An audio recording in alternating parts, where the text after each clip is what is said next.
Stage one of the 5th edition of the Dubai Tour got underway from Skydive Dubai down on the waterfront in Dubai as a 111 rider peloton packed with by far the best sprinting talent ever assembled for this race got underway for a 167-kilometre stage for its now traditional finish at Palm Jumeirah. Mark Cavendish among them, the returning defending champion Marcel Kittel, as well as John Degenkolb, already with 2 wins to his name this season.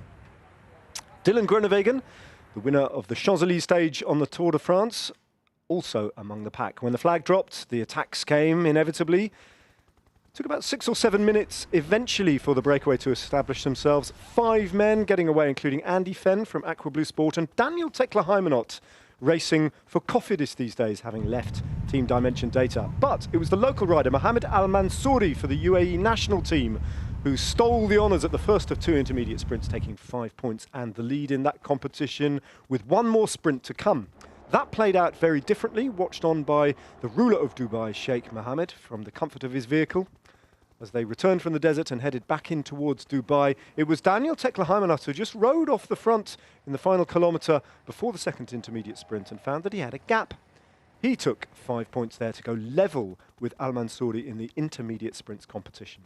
From then on, though, it was all about the expected bunch sprint, and bit by bit, as they re-entered Dubai, the race came back together again. 65 kilometres, and they only had 1 minute and 40 seconds, but by the time they were inside the final 40k, the game was almost up. That prompted Andy Fenn to attack, which he did, with 23.5 kilometres remaining, and Charles Planet from Team Novo Nordisk joined him briefly before it was all too much for him. The other 3 were then caught, including Tekle-Heimanot.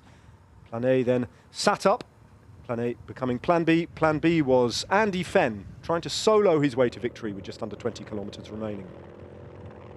Held on to his lead, extended it for quite a while, but then he too was caught just inside 10 kilometres, and the big wide roads allowed the big sprinters' trains to get involved. A crash, though, with 8 kilometres to go, wiped out more than half of the Astana team, as well as a couple of other riders as well going down. I think they've all emerged relatively unscathed. In the final kilometre, it was Dylan Groenewegen who unleashed his sprint for the team Lotto NL Jumbo to perfection, putting Elia Viviani close to the barriers and looking for space. Meanwhile, down the middle of the road, there was a big move from Astana's Magnus Cort Nielsen, who came from nowhere and in the end pushed Dylan Groenewegen very, very close for the win. But the Dutchman took the victory, and with it, the leader's jersey going into stage 2.